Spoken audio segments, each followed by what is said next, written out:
Buenas noches, amigos. Una vez más, miércoles en la noche, hablando de astronomía, ciencias y tecnología. Vamos allá, vamos a comenzar.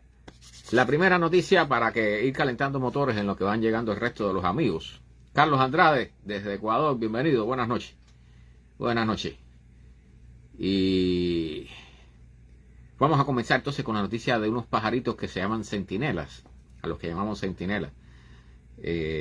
Es la mejor traducción, está en Sentinel en inglés y en español lo mejor que he encontrado con el Google ha sido centinela. Así que son unos pajaritos, una especie de pájaro que tiene un muy peculiar aviso de alarma. Mencho, bienvenida, buenas noches. Y frías noches, exactamente, Mencho, exactamente. Yamisa, mi prima, buenas noches. Zoraida, buenas noches, está llegando toda la gente por acá de golpe. Bueno, pues aquí estamos. Del Pozo, mi hermano, buenas noches.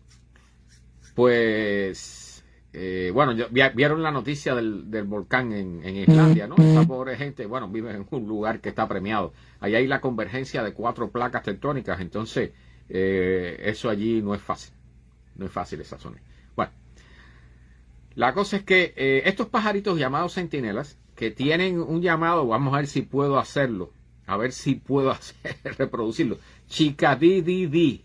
Bueno, no sé si será como el pajarito. La cosa es que estos pajaritos tienen un llamado típico de alarma, ¿no? Cuando ven algo para...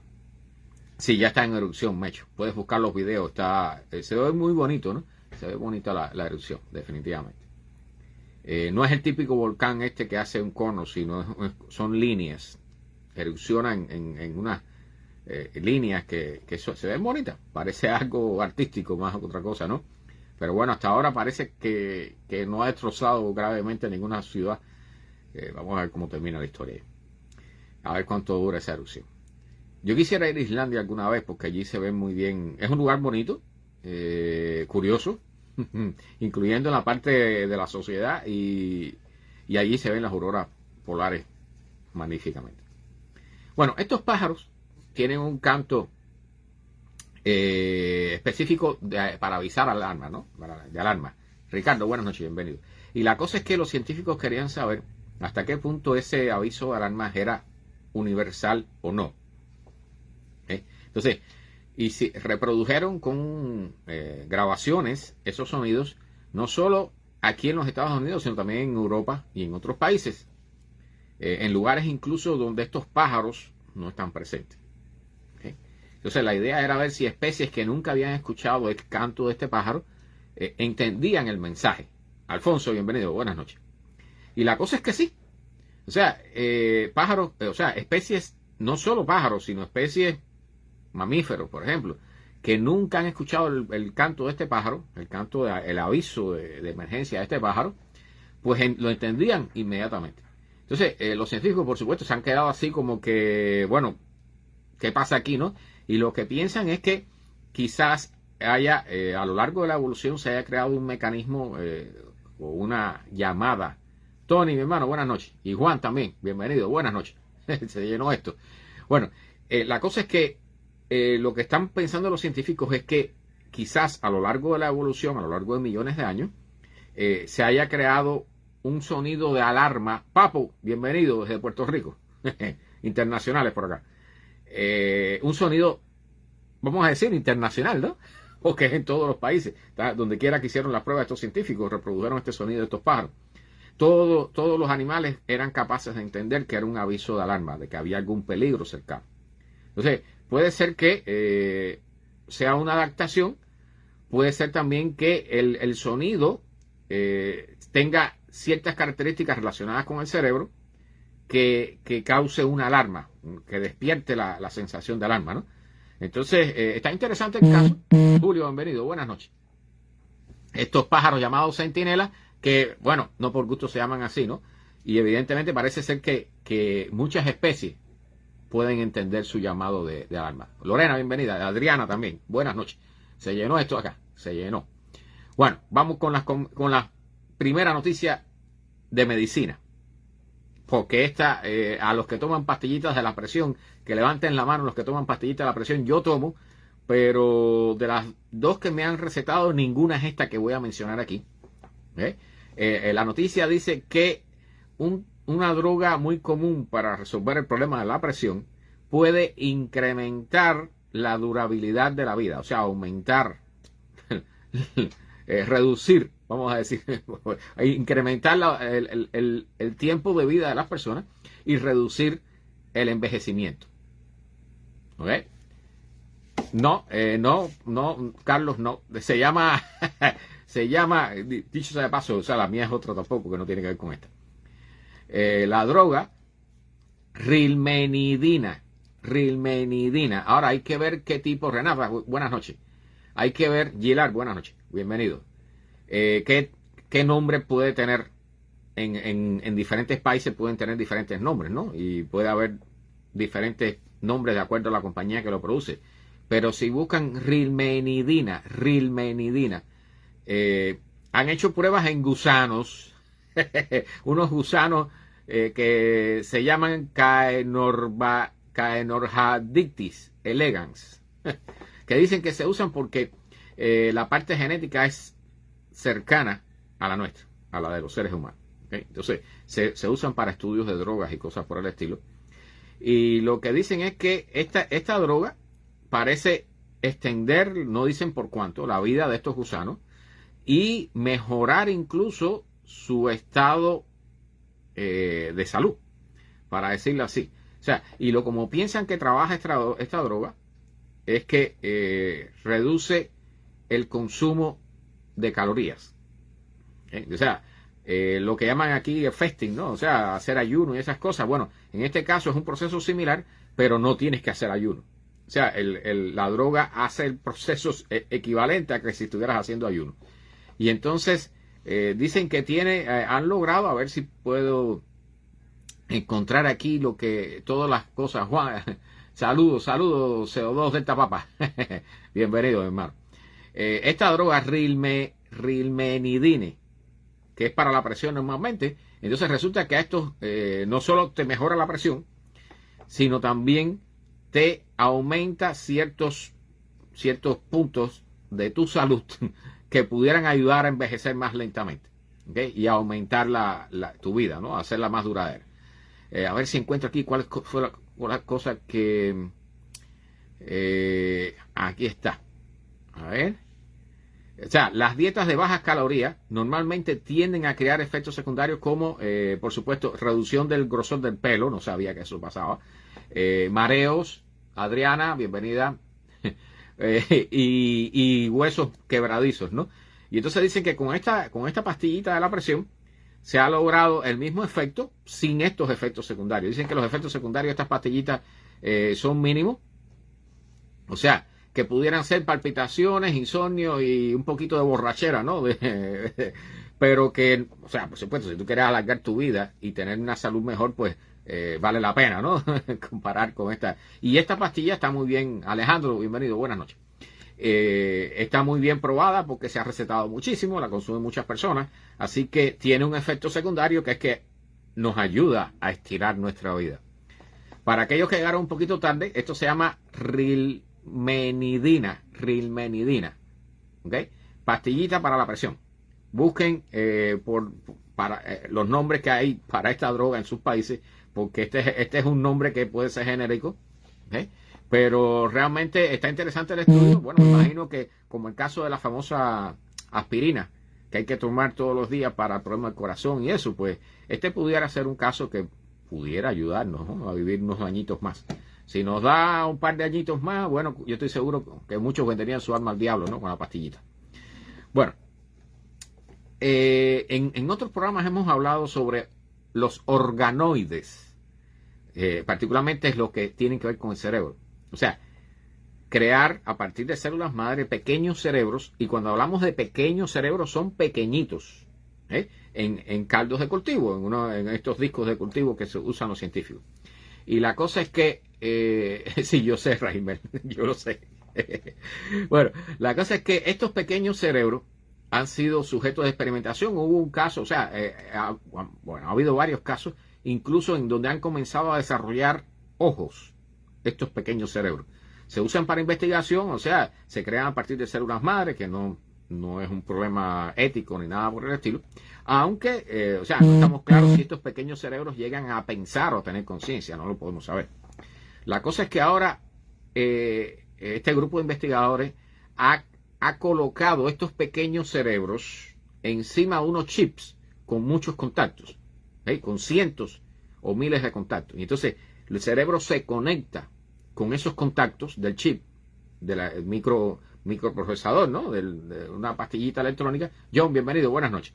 Y entonces, bueno, es súper curioso, ¿no? Ver una masa cerebral encima de un integrado electrónico. Pero la cosa es que han logrado entrenar al cerebro para reconocer voces.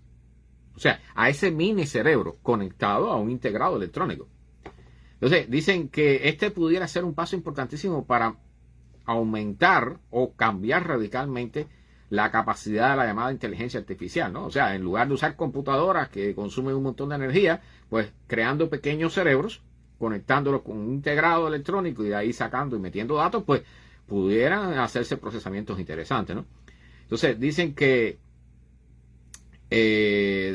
bueno, tiene uso para inteligencia artificial, que han estimulado estos microcerebros mediante estimulación eléctrica espacio-temporal. No sé exactamente lo que quiere decir. Dinámicas no lineales, y han logrado efectos de memoria y aprendizaje no supervisado. ¿Okay? O sea, el aprendizaje supervisado es cuando tú estás chequeando cómo suceden las cosas. Pero esto ha sido un aprendizaje prácticamente sin participación de nadie, ¿no? A partir de data de entrenamiento, o sea, como hacen con la inteligencia artificial, y que logra cambiar las conexiones dentro de este microcerebro. O sea, estamos hablando de cositas pequeñitas, pero imagínense si logramos construir cerebros más grandes con chips conectados a chips mucho más grandes, pues esto en el futuro pudiera cambiar radicalmente. Y aquí traigo una noticia sobre inteligencia artificial que es preocupante y que está sucediendo ahora mismo. Pero antes de eso, acaban de crear pequeños robots a partir de células humanas. Y esta noticia, que también está sumamente interesante. Gracias, Raimel, gracias. Sí. Bueno, se agradece. Se agradecen los likes, por supuesto. Y recuerden compartir, que hay muchos amigos que estoy seguro que les interesa el tema. Bueno, la cosa es que estos pequeños robots, bueno, hace ya cuestión de 2 años más o menos, yo di la noticia de que se habían creado unos robots a partir de, bueno, como las ranas cuando están en formación, cuando comienzan, ¿ok? Los llamados xenobots, que no eran otra cosa que embriones de un sapo africano o de una rana africana, ¿ok? Que esto fue noticia y bueno, quedó allí, pero esa compañía, ese grupo de gente continuaron trabajando, ese grupo científico, y ahora han creado estos robots a partir de células humanas que son extraídas de la garganta y de los pulmones, o sea, a partir de pruebas del COVID específicamente hechas para esto. Yo sé, Zoraida, yo sé, pero esto está muy interesante, ¿ok? Porque la cosa es que este robot, escuchen esto, porque esto es un experimento sin precedentes. O sea, usaron células de los pulmones o de zonas similares de la parte respiratoria, porque tienen cilios, que son esos pelitos que están en la superficie. Bueno, en este caso están al revés porque están dentro, están en la parte, por ejemplo, de los pulmones.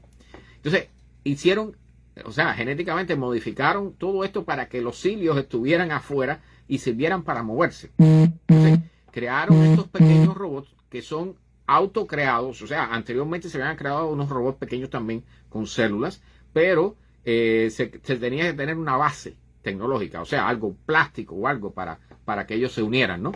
Y se obligaban a unirse por ciertas metodologías científicas. Pero estos se crearon por sí solos y comenzaron a moverse. Entonces dice que hay varios tipos, algunos se mueven en línea recta, otros se mueven en círculos y cosas por el estilo, otros no se mueven, se quedan como que observando lo que hay alrededor. Pero la cosa es que hicieron un experimento porque el objetivo de estos pequeños robots es tratar de ver si podemos insertarlos en el cuerpo humano para medicina, para efectos de medicina, o sea, para tratar de curar cáncer y cosas por el estilo. Entonces, Estos robots les han llamado antrobots, ¿ok? Y crecen a partir de una sola célula. Ahora, el experimento como tal que hicieron fue coger una neurona y dañarla, una neurona humana, y crearle un daño. Bien, o sea, maltratarla, pisotearla, hacerle un daño, no matarla, pero sí provocarle un daño en la superficie. Y entonces pudieron detectar que estos antropods creados a partir de un cultivo biológico de una persona, pues se adosaron a esa neurona en la parte dañada y la repararon. ¿Okay? A ver si entienden lo que significa esto, los alcances que tiene este experimento. O sea, reparar una neurona, una célula neuronal con una célula de otra parte del cuerpo de una persona. ¿Okay? Porque la idea, o sea, una de las ideas de este asunto es que esos antrobots sean creados a partir de células de la misma persona, o sea, el donante es la misma persona que va a recibir el tratamiento, suponiendo que queramos reparar neuronas, ¿no? O sea, esto es un experimento inicial. O sea, todavía no sabemos, o sea, nadie se va a inyectar esto directamente porque, en primer lugar, es una locura porque no sabemos los efectos que tiene, ¿no? O sea, esto lleva un montón de investigaciones, pero está súper interesante. O sea, la capacidad de reparar una sola neurona, una neurona específica, con uno de estos robots, que dicho sea de paso, en el laboratorio logran sobrevivir 60 días, 3 meses.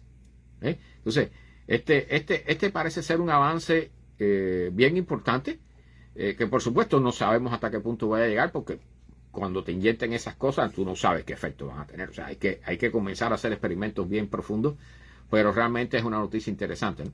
Que avanza bastante la medicina, posiblemente, las posibilidades médicas. Bueno, me imagino que todos vieron el famoso lanzamiento del Cybertruck, el camión de Tesla, diseñado por Elon Musk, que tiene esas esquinas que parece un cajón de muertos, ¿no? Que se supone que es de acero y protegido contra balas y no sé cuántas cosas más, y es eléctrico. Bueno, ahora hay un video que salió, han salido muchas cosas sobre esto. Hay un video que salió, uno de estos camiones cargando un arbolito de Navidad recién cortado, no muy grande, por cierto, en un parque nacional en California, exactamente en el Stanislaus National Forest, en California. Entonces, resulta que el Tesla, el Cybertruck, no podía subir una lomita que lo que tenía era menos de medio metro. Y entonces un Ford 150, un F-150, vino al rescate y lo remolcó y lo sacó del atrabazón que tenía, ¿no? Y entonces ha salido un montón de memes y cosas y comentarios en todos lados. Pero bueno, una de las aclaraciones que se ha hecho es que este Cybertruck que salió en ese video famoso era uno de los primeros modelos, que la persona que lo estaba manejando pudiera ser totalmente neófita, viajando por parques nacionales con nieve. Y entonces también salió que los trabajadores del Parque Nacional le ofrecieron a Tesla un entrenamiento para manejar en parques nacionales de forma gratuita, ¿no? Para que no se queden atascados la próxima vez, aunque sea con un Cybertruck. Yo se los digo, estoy esperando ver, porque tarde o temprano va a llegar, no porque quiera que sea así, pero tarde o temprano va a suceder. Yo estoy esperando a ver qué pasa cuando hay un accidente donde un Cybertruck de esto, que es un automóvil tareco bastante pesado y que no tiene capacidad para deformarse, cuando choque con un Toyotica o con un Honda Civic o algo de eso, yo quiero saber qué va a pasar. ¿Bien? Y eso tarde o temprano va a llegar. Bueno. Para los que son fanáticos de buscar señales de vida extraterrestre, que yo sé que eso le interesa a todo el mundo. Sí, exacto, Mecho. No tienes que hablar inglés para poder manejar un Tesla. Bueno, después hablamos sobre eso. Yo conozco a alguien que tiene Tesla y le voy a preguntar ciertas cosas al respecto. Para el próximo programa a ver si las puedo traer. Bueno, la cosa es que hay un grupo de radioastrónomos y astrónomos que está trabajando, bueno, pagados por un millonario ruso, dicho sea de paso, que donó $100 millones para esta causa, para buscar señales de inteligencia extraterrestre en el universo. La cosa es que se hicieron una nueva búsqueda con el famoso radiotelescopio de Green Bank. Ese radiotelescopio de Green Bank, del Banco Verde, que además fue el mismo radiotelescopio desde donde en 1960 Frank Drake, el famoso autor de la famosa fórmula de Drake, fue el primero que estuvo haciendo búsqueda de señales de vida extraterrestre, de sociedades inteligentes y desarrolladas tecnológicamente en el universo. Fue la primera vez que se hizo esa observación allí en ese mismo radiotelescopio. Y ahora se ha hecho una nueva revisión. Ya se habían revisado 1 millón de estrellas cercanas a la Tierra. Ahora han revisado 97 de las galaxias más cercanas a la nuestra. Recuerden que nuestra galaxia es la Vía Láctea. Entonces, se han buscado en estas 97 galaxias porque la idea es, en lugar de buscar, tratar de recibir señales, de enfocarnos en una sola estrella, enfocarnos en una galaxia que como tiene 100.000 millones de estrellas como promedio, o 400.000 millones de estrellas, pues entonces tiene 400.000 millones de posibilidades más de encontrar una señal. Por supuesto, cuando tú observas una galaxia que está mucho más lejos y además tiene tal cantidad de estrellas, pues entonces necesitas una señal mucho más fuerte. O sea, suponiendo que hay una civilización allí en el medio de la galaxia, para tú poder detectarla y separarla de todo el ruido de las demás estrellas, necesitan estar emitiendo una señal extremadamente fuerte. Y por aquí tengo el dato, en este artículo, de cuál sería la potencia necesaria para poder escuchar a una civilización extraterrestre tecnológicamente desarrollada en otra galaxia. Y están hablando de que esa civilización tendría que emitir de modo isotrópico, o sea, en todas las direcciones, una potencia equivalente a 10 a la 26 watts, o sea, un 10 seguido de 26 ceros.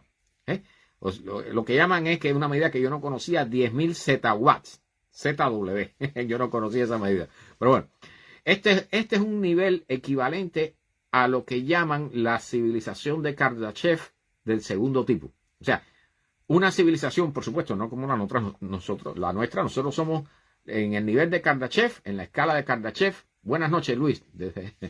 Bienvenido. En la escala de Kardashev, nosotros, la civilización humana, está en el nivel 0. El nivel 1 es cuando nosotros lograríamos controlar y aprovechar toda la energía del planeta. El nivel 2 sería una civilización que pudiera aprovechar toda la energía de su estrella. Y el nivel 3, bueno, ya sería a nivel de galaxia.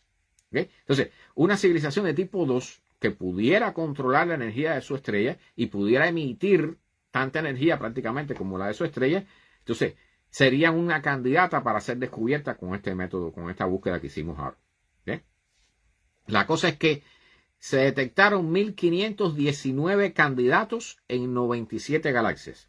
Y sorpresa, de esos 1.519 candidatos, ninguno resultó ser extraterrestre. O sea, ninguno resultó ser una civilización extraterrestre, para decirlo correctamente. Entonces, ellos dicen que estaban usando una desviación, Pozo, para los que se interesan en esto, una desviación de frecuencia de más o menos 4 hercios. O sea, eso es una barbaridad, que indicaría un corrimiento Doppler de acuerdo al movimiento de un planeta hacia o contrario a nosotros. 4 hercios en 1.000 y pico de megahertz, en 1 gigahertz y pico, eso es bastante. Muy buena esa actitud. Tremenda estabilidad. La cosa es que para evitar confusiones, entonces el método de búsqueda que aplicaron fue enfocarse a una galaxia, luego 5 minutos, enfocarse a otras 5 minutos y regresar a estas 5 minutos después para evitar. O sea, si realmente estás observando una señal estable, cuando tú regreses 5 minutos después, tiene que estar ahí la señal todavía. Y eso es para evitar los ruidos generados, las interferencias generadas por los satélites, por ejemplo, por las mismas transmisiones de radio de aquí terrestres, los celulares, los radares, los aviones, los barcos, todas esas cosas que nosotros usamos que generan muchísimo ruido. Pues bueno, todo eso interfiere con estas señales y es importante, la dirección de la antena puede ayudarte a determinar con gran facilidad si realmente vale la pena considerar la señal como una posible civilización extraterrestre. Así que, para cerrar, de las 97 galaxias, ninguna tiene hasta ahora hemos descubierto, ninguna tiene una civilización del tipo 2 de Kardashev.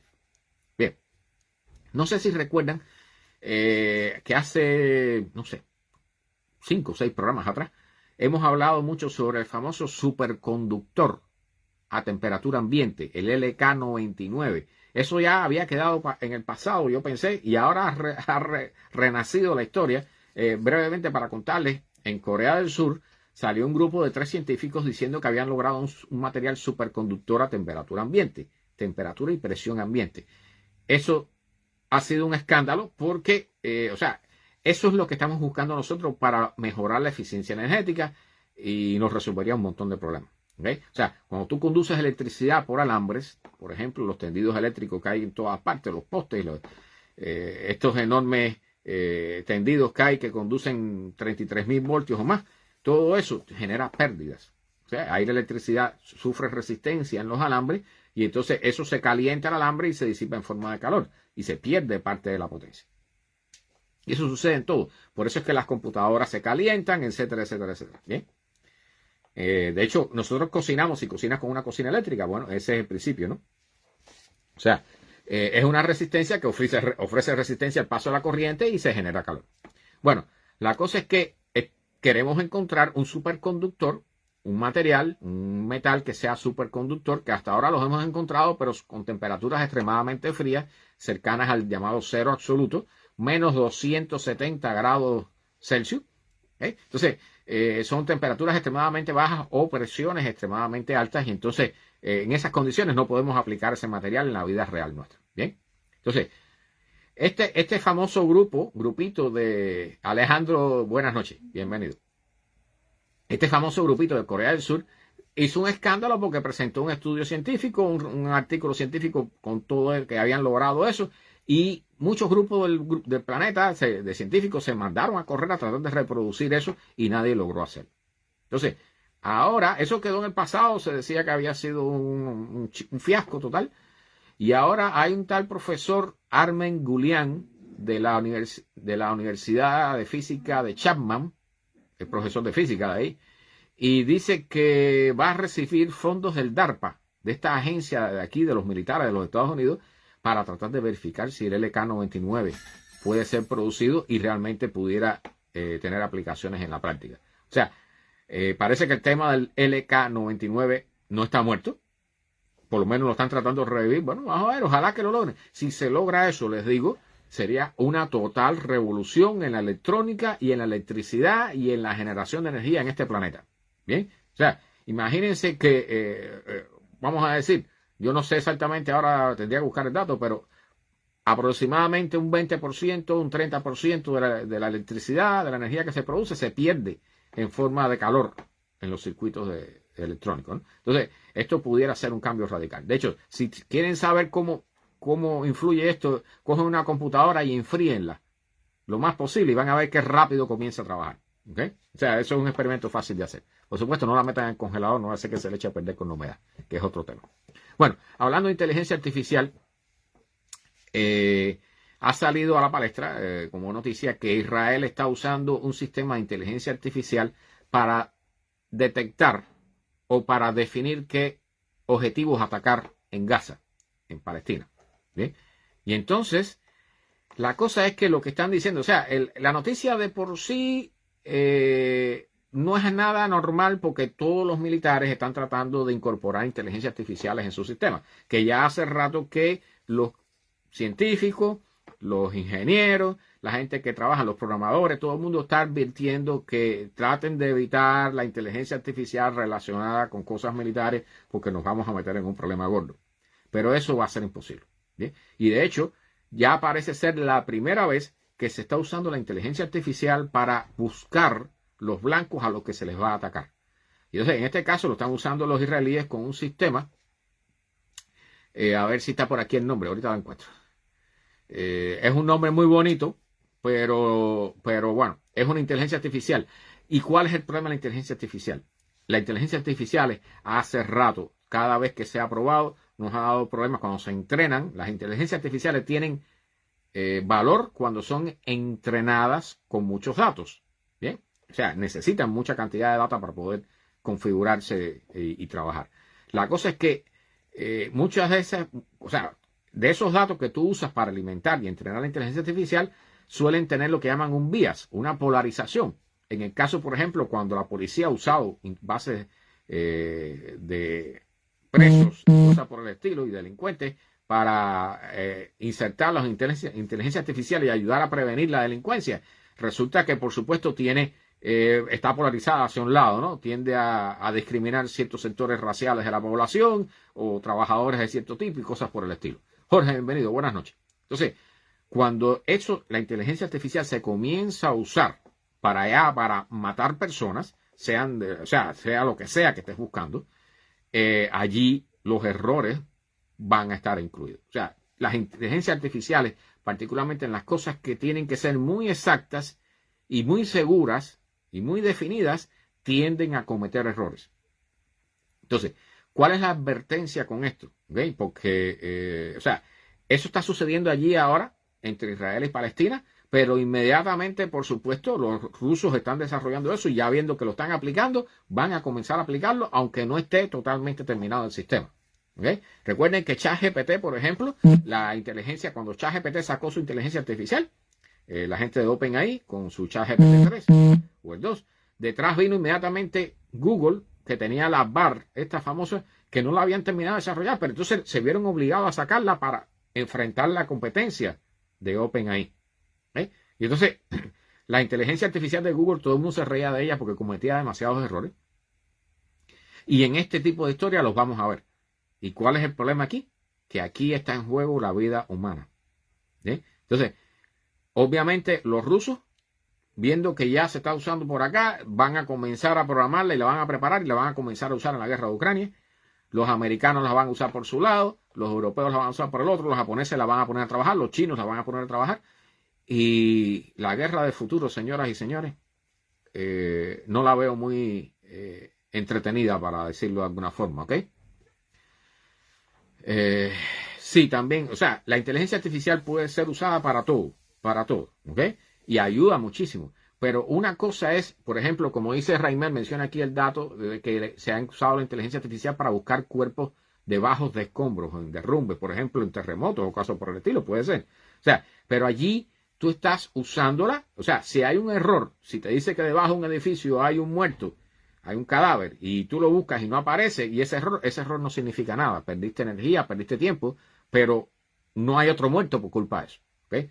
Si estás usando la inteligencia artificial para definir a dónde disparar, las personas que estén allí, sean los que sean, o los que estén en los alrededores, van a sufrir las consecuencias si eso es un error de la inteligencia artificial. A ver si entienden lo que estoy explicando. Y eso va a ser una tendencia a nivel mundial. La policía lo está haciendo con las cámaras, en los puestos de la frontera también se está haciendo, ¿ok?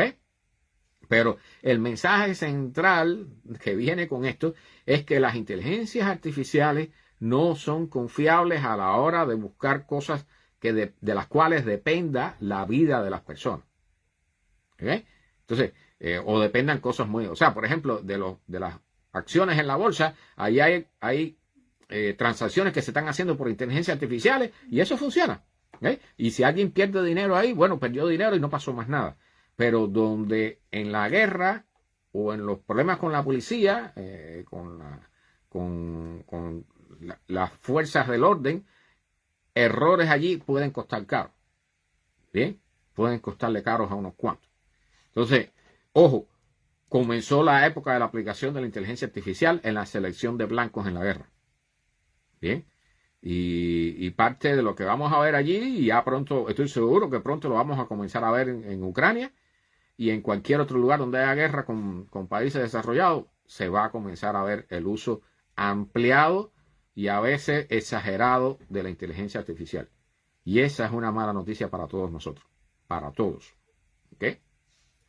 Bueno, siguen los problemas de Elon Musk, que no sé por qué hay que mencionarlo en todos los programas que hacemos cada miércoles, pero bueno, siguen los problemas de Elon Musk porque ahora hizo unas declaraciones en la famosa entrevista que le hicieron, creo que el Washington Post, si mal no recuerdo, y dijo allí que estos monos, Raimel, ¿en qué año se empezó a usar? No sé, debe hacer unos cuantos años ya. ¿Okay? La inteligencia artificial hace ya un tiempo que se está usando.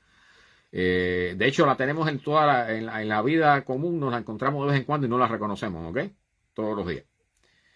Bueno, Elon Musk con su compañía Neuralink, que recuerden que quiere insertar unas cosas en la cabeza de las personas para conectarnos con las computadoras, ¿bien? Ha estado haciendo pruebas por varios años ya, y las pruebas iniciales han sido con cerdos y después hicieron con monos. ¿Eh? Y entonces han habido al menos 2 o 3 reclamaciones de que los monos que usaron, porque, o sea, ha salido a la luz que en algunos casos los monos se habían arrancado o se habían removido prácticamente el implante, porque el implante es quitar un pedazo del hueso del cráneo y en lugar de él poner el implante, y ese implante tiene unas puntas bien finitas que van a ir conectadas a diferentes zonas del cerebro, ¿no? Con alambres. Entonces, por medios, por Wi-Fi, por medios inalámbricos, se conecta a una computadora. ¿Bien? La cosa es que los monos ya se han hecho daño arrancándose eso o han tenido infecciones generadas por esa operación y han terminado muriendo. Y entonces, cuando le preguntaron a Elon Musk, él dijo que esos monos de todas formas estaban condenados a muerte, que tenían cáncer o cosas por el estilo. ¿Okay? Mario, bienvenido, buenas noches. Y entonces, ahora ha tenido otra reclamación por grupos que están a favor de los cuidados de los animales y todo eso, en contra del abuso. Y han hecho una investigación y han encontrado que en los reportes de estos monos, antes de ser entregados a la compañía de Elon Musk, Neuralink, eran monos que estaban saludables, que no iban a morir. Es decir, que Elon Musk ha estado mintiendo en esa entrevista. ¿Okay? Y él lo ha dicho en otras ocasiones también. Entonces ahora viene otra reclamación contra él por abuso animal. Y bueno, recuerden que esta compañía Neuralink ahora va a comenzar a hacer pruebas en humanos. ¿Okay? O sea, en personas que están paralíticas, totalmente paralíticas. Y bueno, va a ser definitivamente, pudiera ser un gran avance, aunque hay ya compañías que están adelantadas a la Neuralink de Elon Musk. ¿Ok? Exactamente, un tremendo problema. Bueno, no sé si ustedes conocen la puerta del infierno. ¿Saben lo que es la puerta del infierno? Es un lugar que creo que es en Turkmenistán. Es un lugar, a ver si creo que verificar aquí que es en Turkmenistán. Sí, Turkmenistán. La puerta del infierno. Es un cráter en el cual, o sea, en una época, creo que fue en los años 70, un grupo de científicos estuvieron haciendo o estuvieron buscando petróleo o estuvieron haciendo unas perforaciones allí y comenzó a salir gas metano y lo encendieron para que se quemara el gas y se agotara. Y hasta hoy eso está encendido y no se ha apagado. Entonces, por primera vez, y ahora salió esto, y esto fue hace 10 años, y ahora es primera vez que yo veo esta noticia. Hubo un canadiense que es aficionado a todas estas cosas de visitar los volcanes y todo eso, se vistió de una ropa plateada especial y bajó allá abajo y tomó unas muestras en medio de toda esa candela, ¿no? Sí, ese es un país sumamente curioso, mucho. Exactamente.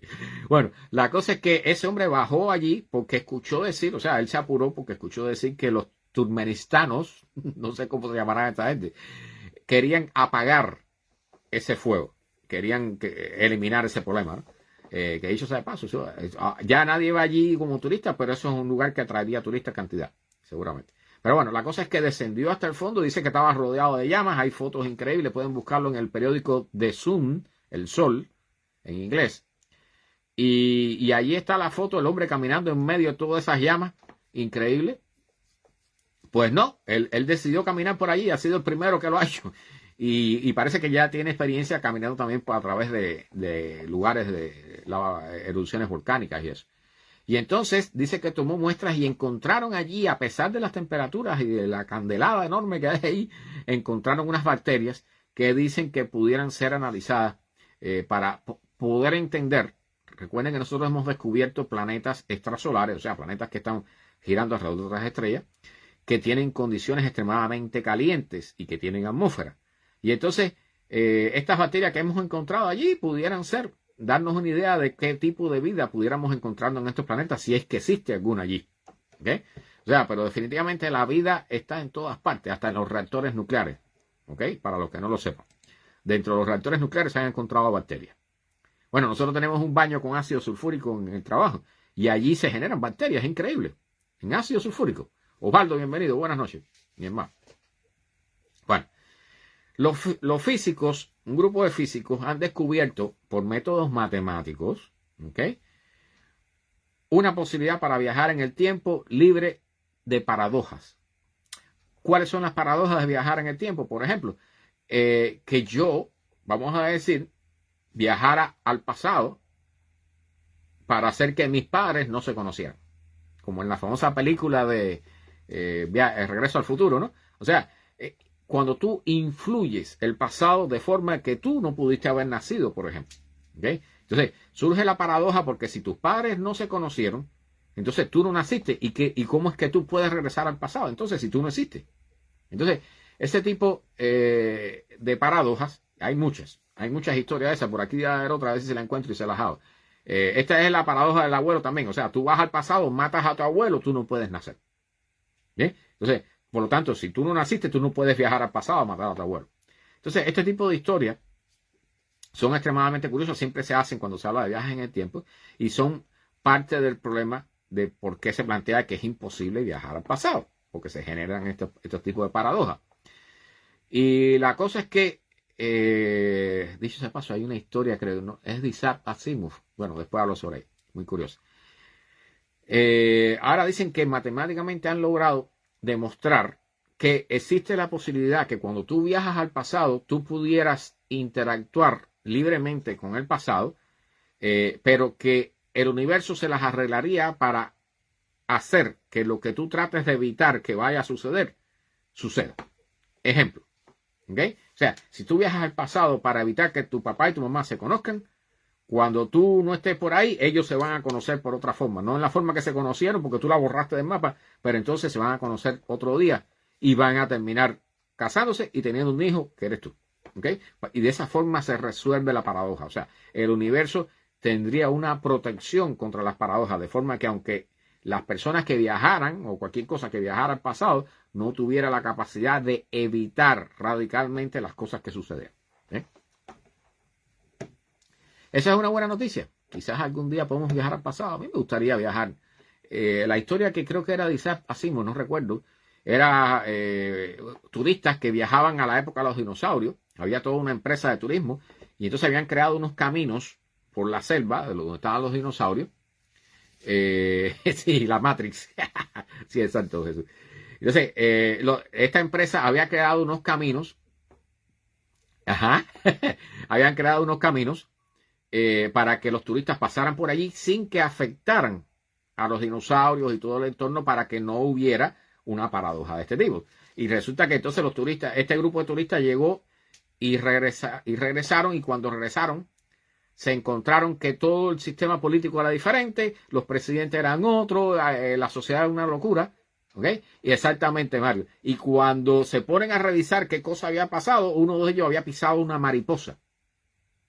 Y el hecho de pisar la mariposa en la época de los dinosaurios cambió toda la sociedad actual, ¿no? Y ese es el tipo de paradoja más o menos que está hablando esto, ¿no? Que quizás, incluso aunque pisara la mariposa, al final todo sucedería más o menos como ha sucedido hasta la realidad actual. Bueno. Este es un artículo de Bloomberg, que lo traje nada más por curiosidad, que tiene que ver más con economía que otra cosa, pero el título ya de por sí es muy curioso, ¿no? Dice, una mayor cantidad de americanos, cuando hablan aquí de americanos hablan de estadounidenses, una mayor cantidad de estadounidenses están entrando en acuerdos de loans para automóvil, o sea, en préstamos para automóvil que exceden el valor del automóvil que están comprando. ¿Okay? Y aquí, esto yo lo iba a traer para el domingo, pero se los menciono porque también vale la pena. O sea, es un fenómeno que se está dando, que las personas tienen automóviles que, por ejemplo, han estado en una inundación de estas que tanto hay ahora, y el automóvil no tiene suficiente valor. Cuando van a entregarlo en un dealer, entonces el dealer le dice, no, pero esto no vale $10,000, esto vale solamente $2,000. Y entonces la persona, el dealer le hace un acuerdo para cubrir esa diferencia con un préstamo, además del préstamo que van a tener para el automóvil nuevo que van a comprar. Entonces resulta que el préstamo con el que se quedan es superior al valor del automóvil que compran, que por supuesto cuando salen por la puerta del dealer ya no vale lo que les costó, ¿no? Entonces, a ver si Mario entiende la cosa, ¿ok? Así que, o sea, estos préstamos llegan hasta un 125% del valor del vehículo que usted compra. Yo, por supuesto, no me meto en este tipo de cosas, pero no sé por qué. ¿Por qué está sucediendo eso? No debiera ser. No tiene lógica y es una mala señal. Es una mala señal. Mario, si no lo entiendes, yo después te lo... ¿Ya entendiste? Ok. Bueno. Voyager 1 ha dejado de enviar datos a la Tierra. O sea, esta nave... O sea, hay dos naves que han salido del sistema solar. La Voyager 1 y la Voyager 2. ¿Okay? Bueno, una salió y la otra está a punto de salir. La cosa es que la Voyager 1... O sea, estas son naves de los años 70 que lanzó Estados Unidos en la época de oro de la exploración espacial de este país. Y ya están a distancia, que estamos hablando, las señales que salen de esta nave, por ejemplo. Julito, bienvenido, buenas noches. Las señales que salen de la Voyager 1 demoran 22 horas y media para llegar hasta nosotros. ¿Okay? O sea, viajando a la velocidad de la luz, las señales demoran 22 horas y media para llegar hasta nosotros. Igualmente, las señales que le enviamos a la nave también demoran 22 horas y media. Lo cual quiere decir que si tú envías una pregunta, la respuesta te llega, ¿cuánto? 45 horas después. ¿Ok? Más de casi 2 días. ¿Ok? Entonces, ahora esta Voyager 1, ellos han tenido varios problemas, pero recuerden que esta es una tecnología de los años 70. ¿Ok? Carlos Andrade dice que debían enviar una nave para hacer retransmisión de la Voyager. Esa debimos haberla enviado hace 20 años para que estuviera a mitad de camino. ¿Okay? O sea, bueno, fallos. Bueno, la cosa es que la Voyager 1 ahora le están enviando datos y lo que está enviando de regreso, las respuestas que plantea de regreso son una serie de ceros y unos que no tienen sentido. Entonces, se están tratando se han reseteado algunas computadoras de la nave y no se ha logrado resolver el problema. Entonces, estamos a un posible filo de cuchilla, al borde de perder a la Voyager 1. O sea, que eso va a suceder en algún momento, pero que esperamos que todavía pudieran durar transmitiendo durante 4, 5, quizás 10 años más. Entonces, yo voy a estar al tanto de esta noticia, pero hasta ahora la cosa no pinta muy bien. ¿Bien? O sea, se han logrado hacer muchos arreglos allí, se han apagado los instrumentos porque la energía del generador atómico ya ha bajado bastante. Entonces ha habido que apagar los instrumentos que no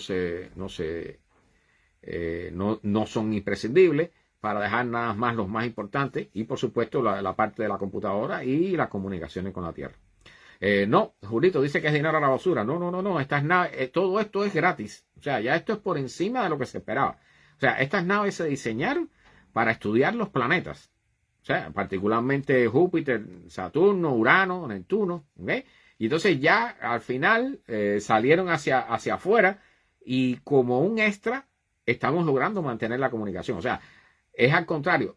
La tecnología de los 70 es tan buena, fue tan buena, que todavía la estamos usando. De hecho, cuando hay problemas con esto, ya las personas, los ingenieros, tienen que estudiar la programación y los sistemas que había en los años 70 para tener una idea de cómo tratar de reparar estas cosas, ¿no? Porque son, ya digo, los años 70, hace 50 años atrás. ¿Sí? Bueno, retrasado el primer vuelo comercial de Estados Unidos a la Luna. Que dicho sea de paso, dentro de este vuelo va el ADN de algunos actores de Star Trek, de la serie Star Trek. ¿Okay? Bueno, este es el famoso cohete Vulcan de la ULA, United Launch Alliance, la Alianza de Lanzadores Unidos, de acá, que tiene a Boeing y a Lockheed Martin.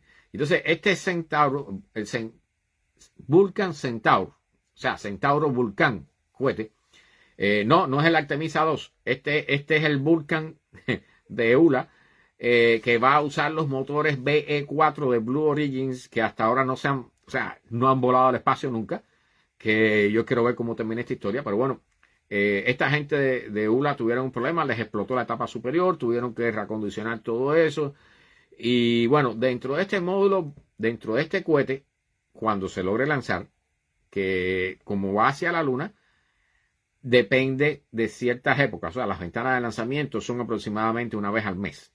¿Okay?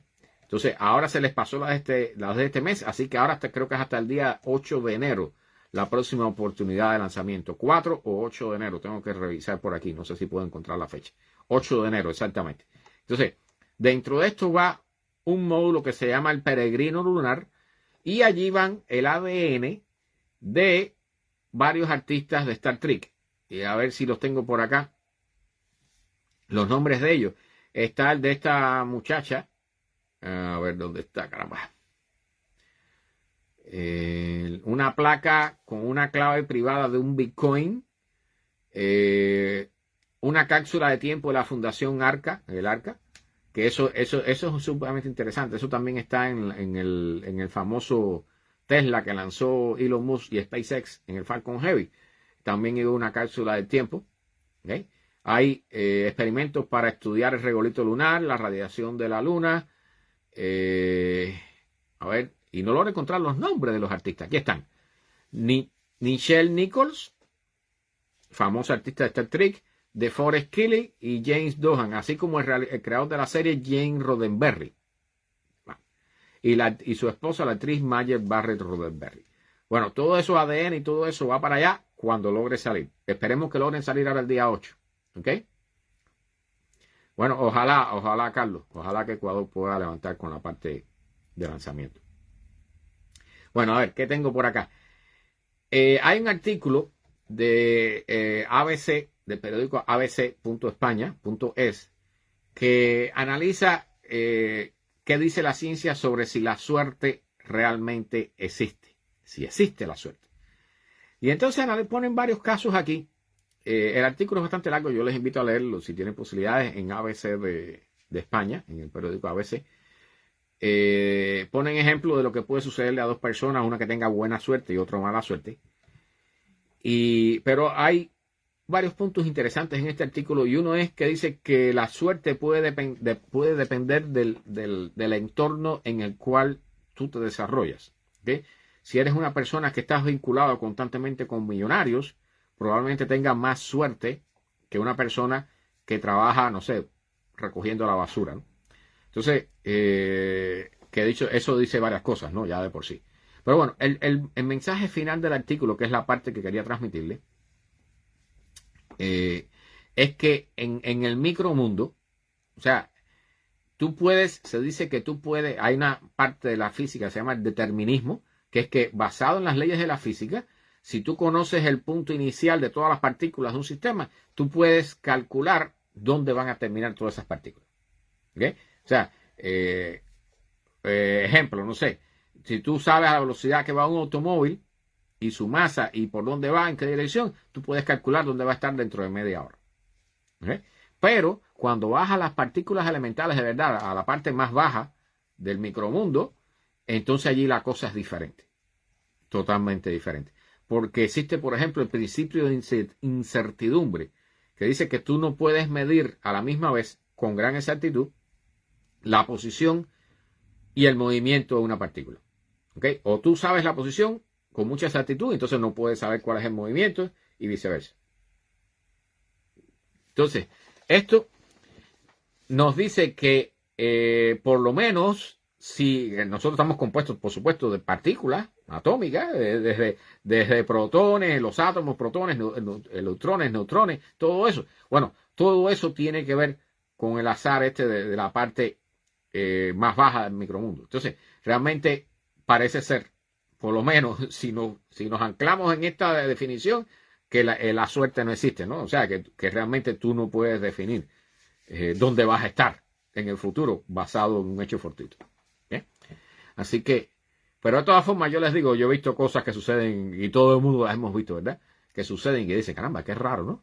Pero bueno, vamos a seguir. Después, si quieren, busquen el artículo y lo leen con calma en abc.es.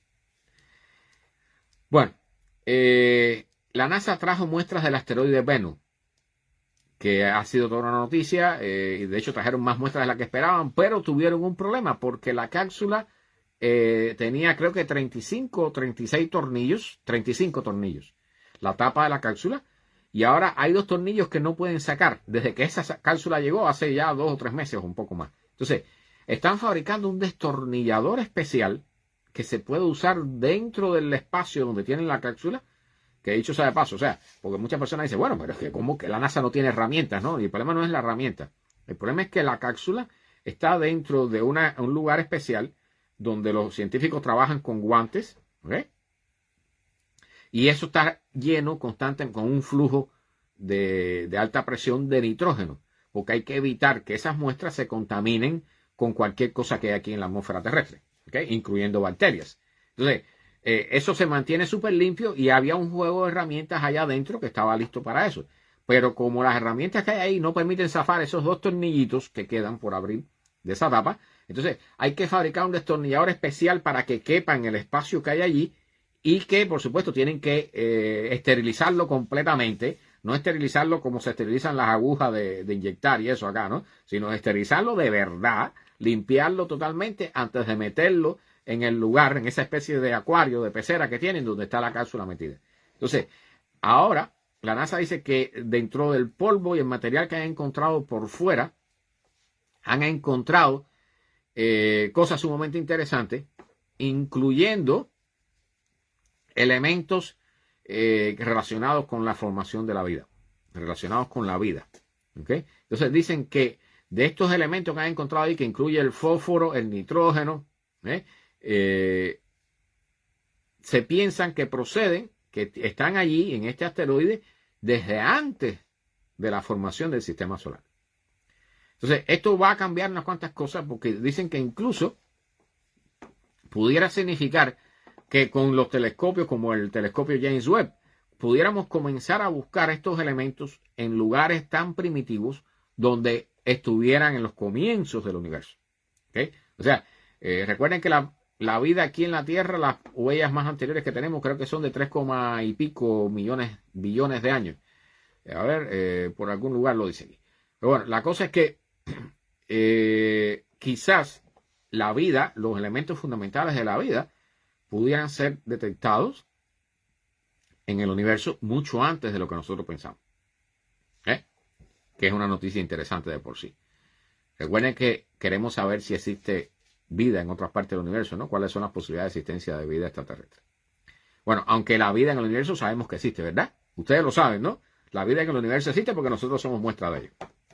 Bueno, hay una hipótesis un poquito salvaje que enlaza la plaga bubónica con la salud de nuestras bocas.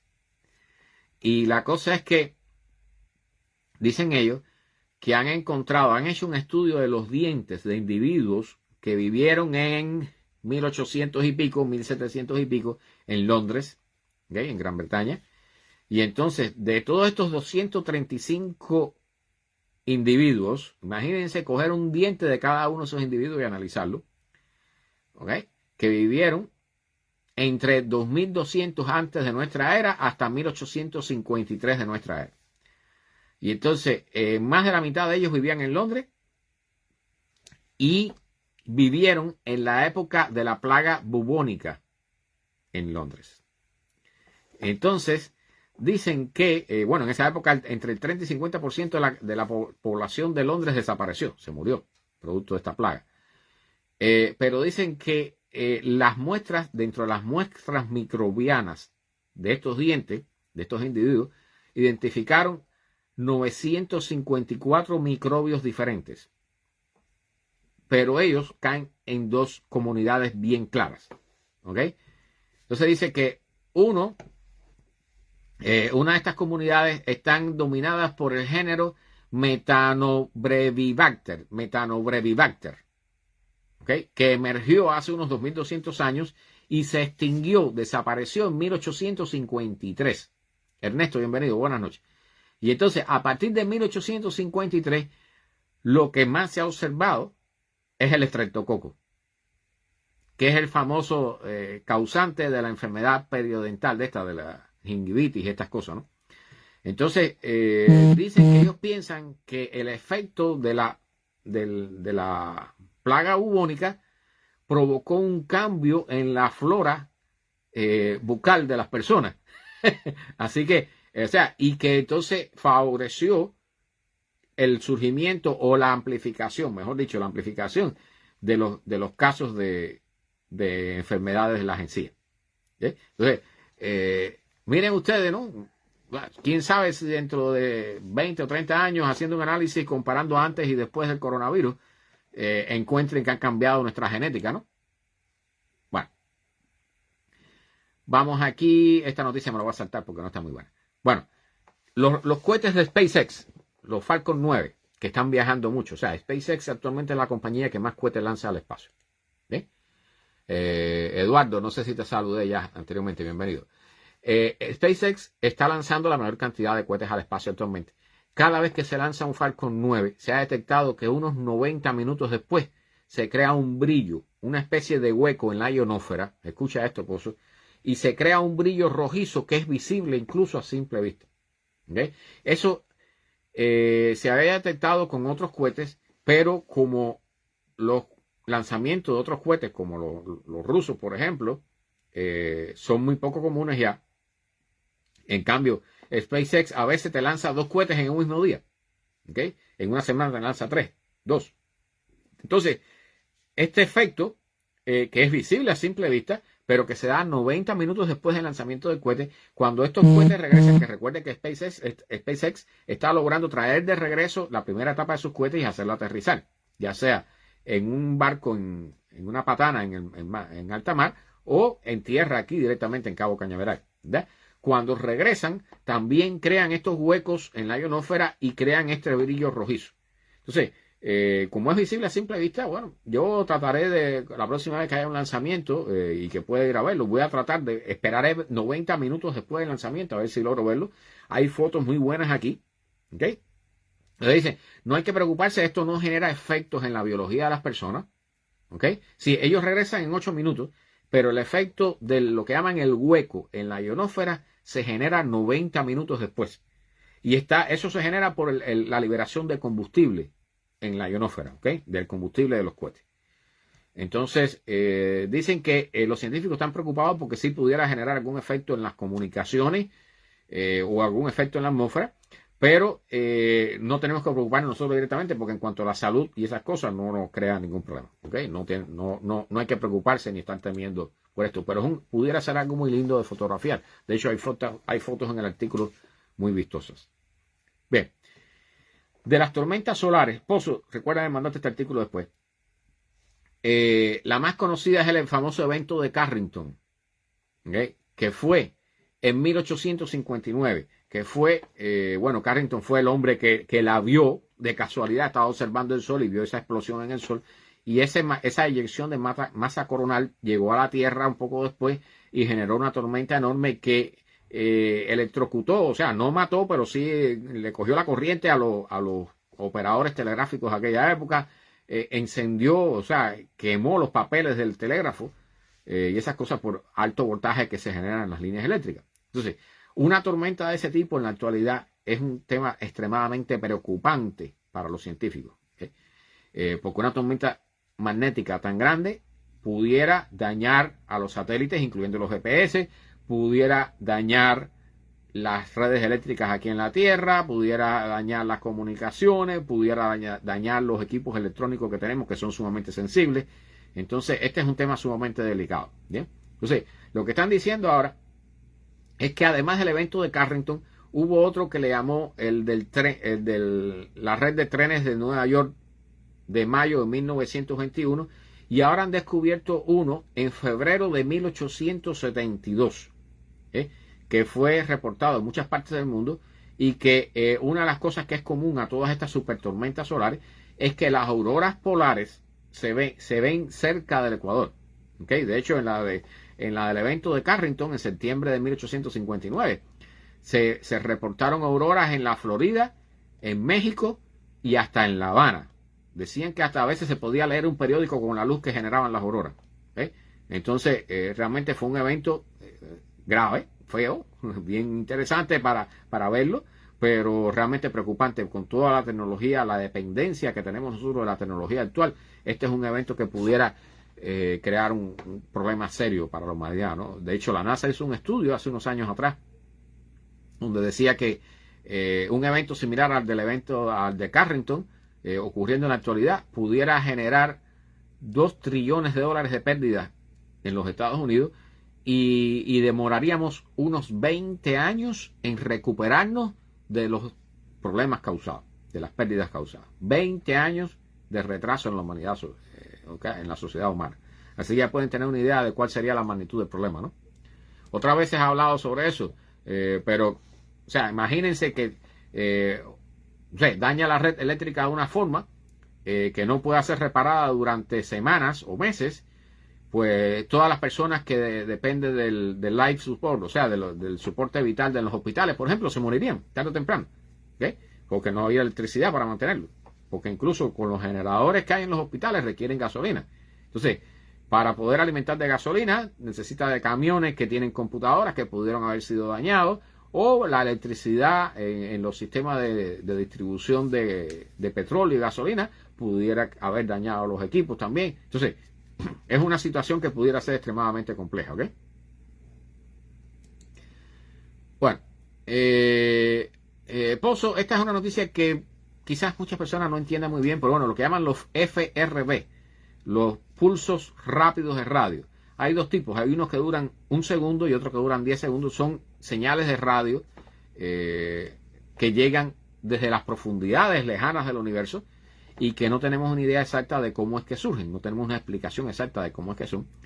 Y se pensaba que estos de 10 segundos, los que son más largos, pudieran ser el resultado de la explosión de una supernova, o sea, donde una estrella muere, explota como una supernova y se transforma en una estrella de neutrones o en un agujero negro. ¿Bien?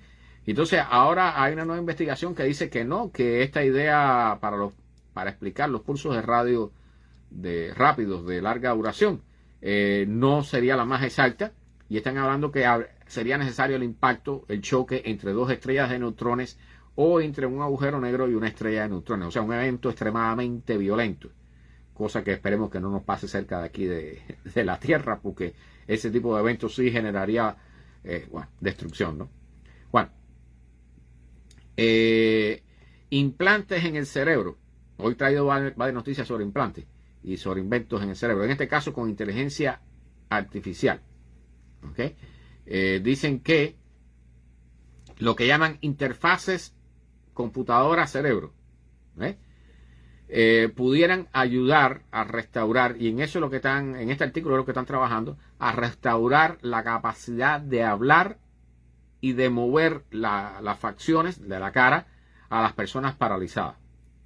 Lo que están hablando aquí es de conectar el cerebro de las personas con un sistema que pudiera activar los músculos de la cara de personas que estén paralizadas y los músculos que les permitirían hablar. En caso, ese sería un caso. La otra posibilidad es leer las señales del cerebro para generar a través de una computadora las palabras que la persona estaría imaginando. Entonces, realmente están surgiendo posibilidades muy interesantes para resolver este problema, ¿no? Las personas que están paralizadas. Por ejemplo, Stephen Hawking prácticamente no, o sea, para hablar tenía que elegir las palabras con los ojos, ¿no? En una pantalla. Si con este tipo de sistema, pues solo requeriría un implante, y entonces eso le haría una traducción directamente de los pensamientos a palabras que serían dichas por una computadora, por ejemplo. Esa es una posibilidad. Entonces, estamos en ese proceso y parece que no va a faltar mucho para que eso se lleve a la práctica, ¿no? De que esté ya llevándose a la práctica. Bueno, un grupo de investigadores detectó, o dicen como resultado de este estudio, muestran que los chimpancés toman ventaja, saben apreciar y toman ventaja de terrenos altos para estar por encima de sus rivales. ¿Ok? Esto, bueno, recuerden que los chimpancés son prácticamente familiares nuestros, ¿no?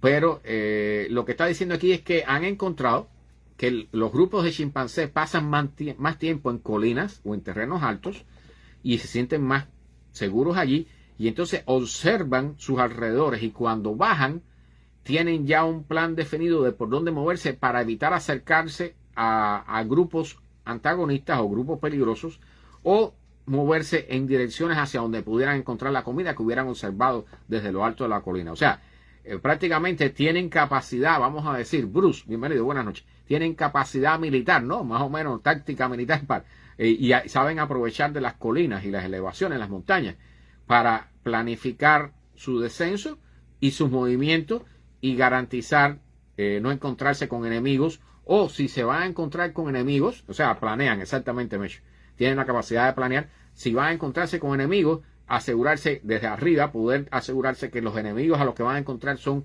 menor cantidad en número y por lo tanto pudiera ser fácil para ellos derrotarlos. Bien, así que no son tan bobos como la gente piensa. A ver si Mario debe ser en tu lado, no sé, después prueba, yo estoy al lado del router aquí, espero que no sea él. Bueno, hay una serie de Netflix que van a sacar que se llama Life in Our Planet, Vida en Nuestro Planeta. Yo les invito a verla, o sea, estoy esperando que salga, no sé si habrá salido ya, no he revisado. Vida en Nuestro Planeta.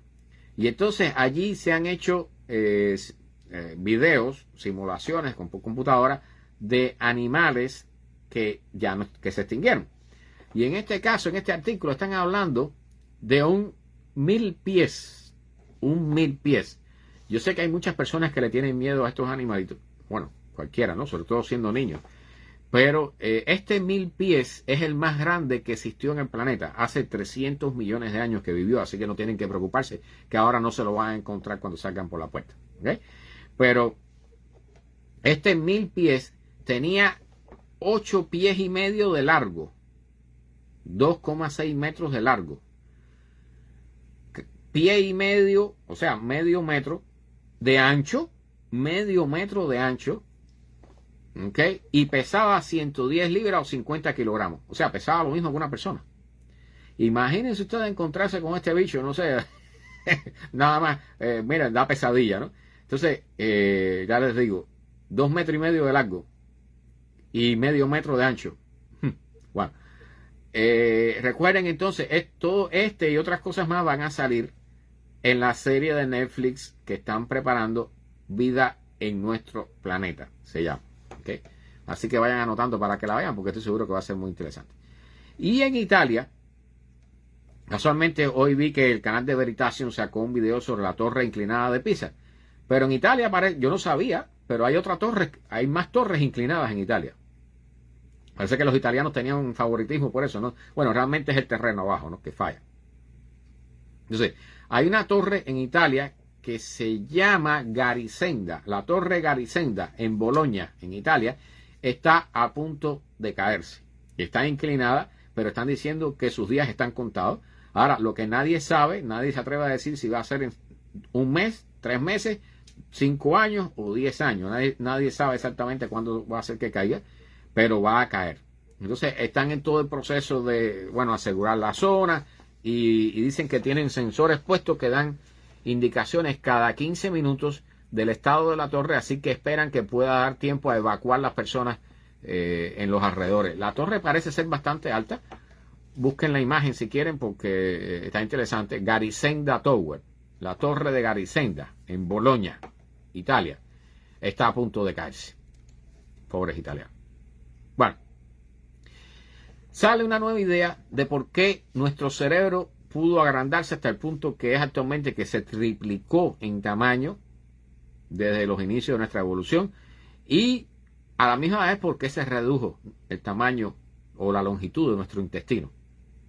Entonces, yo siempre había escuchado decir que una de las posibilidades es que, o sea, al comer carne, hizo falta menos intestino, porque el intestino largo era imprescindible, era importante para digerir bien y aprovechar lo mejor posible los vegetales. Pero cuando comenzamos a comer carnes, entonces el intestino se pudo acortar, y entonces como se consumía menor cantidad de energía y la carne nos daba más cantidad de energía también, pues entonces el cerebro pudo comenzar a crecer. Ahora, lo que están diciendo este grupo de científicos es una cosa un poquito diferente.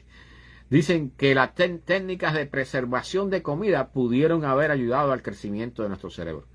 ¿Y qué tipo de técnicas de preservación de la comida? Bueno, la fermentación, o sea, lo que produce el yogur, el vino y cosas por el estilo. Dicen que pudo ayudarnos a, o sea, el hecho, una de las cosas que hace el intestino era fermentar. Y entonces dicen ellos que cuando movimos la fermentación fuera de nuestro cuerpo y la pusimos a suceder ya sea en botellones o en cosas, en otros lugares fuera de nuestro cuerpo, pues entonces el intestino no tuvo que ser tan largo y la energía que quedó pudo ser destinada entonces para el crecimiento del cerebro. O sea, en resumen, que la fermentación de los alimentos nos ayudó a hacer más grande nuestro cerebro y por lo tanto más inteligente. Bueno, miren cuántas cosas han tenido que suceder a lo largo de la historia de este planeta para que nosotros lleguemos al punto donde estamos. ¿Okay? O sea, con más razón pienso que debemos cuidar, sí, gracias al vino, entre otras cosas, ¿verdad, Mitch? Y con más razón debemos cuidar el planeta en el que estamos, ¿no? Por todas las cosas que han sucedido aquí, todas las condiciones que nos han permitido llegar a la vida y al nivel de desarrollo que tenemos. Bueno, Norcorea, no sé si saben que Norcorea lanzó un satélite espía hace 2 o 3 semanas atrás. Y entonces salió, creo que fue el personaje de Norcorea, que llaman el presidente, no sé cómo le llaman, diciendo que si Estados Unidos se atrevía a interferir con el satélite espía norcoreano, que sería considerado una declaración de guerra.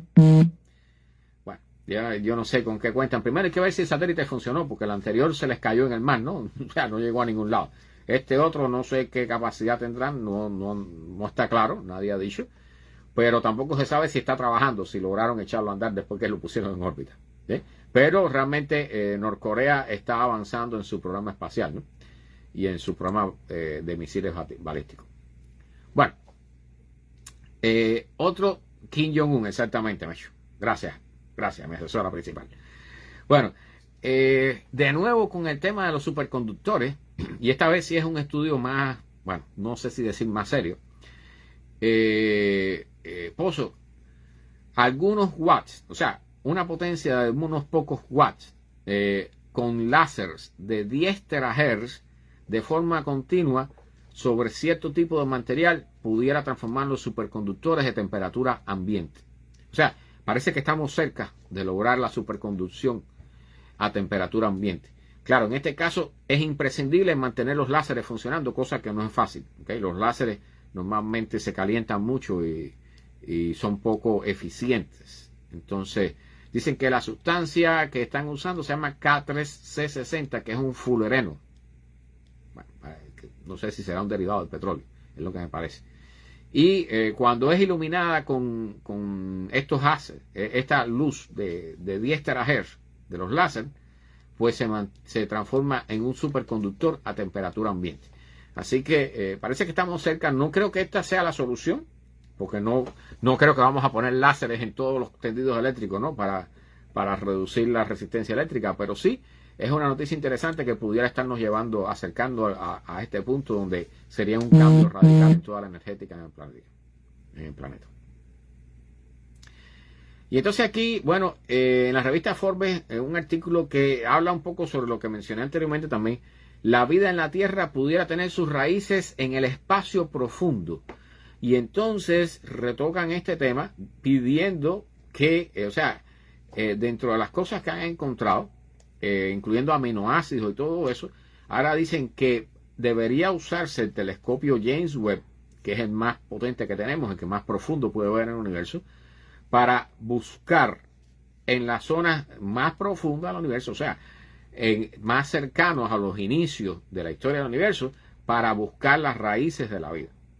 O sea, realmente la pregunta de cómo surgió la vida en la Tierra realmente va a ser muy difícil de responder, pero una de las posibilidades es esta. O sea, ya hemos descubierto en muchas partes del universo la existencia en nubes moleculares, en planetas, en la atmósfera de planetas, de sustancias y elementos necesarios para la vida. O sea, aminoácidos, incluso creo que hasta algunas formas primitivas de proteínas y cosas por el estilo. Entonces, todo esto, incluyendo el fósforo y el azufre, que son fundamentales para la vida, están pidiendo ahora que se haga una búsqueda más exquisita, más dirigida del telescopio James Webb para buscar en las galaxias más cercanas a los inicios de la historia del universo, buscar estos elementos y tratar de hallar allí posibles marcas de aminoácidos y estos tipos de elementos que pudieran ser precursores de la vida.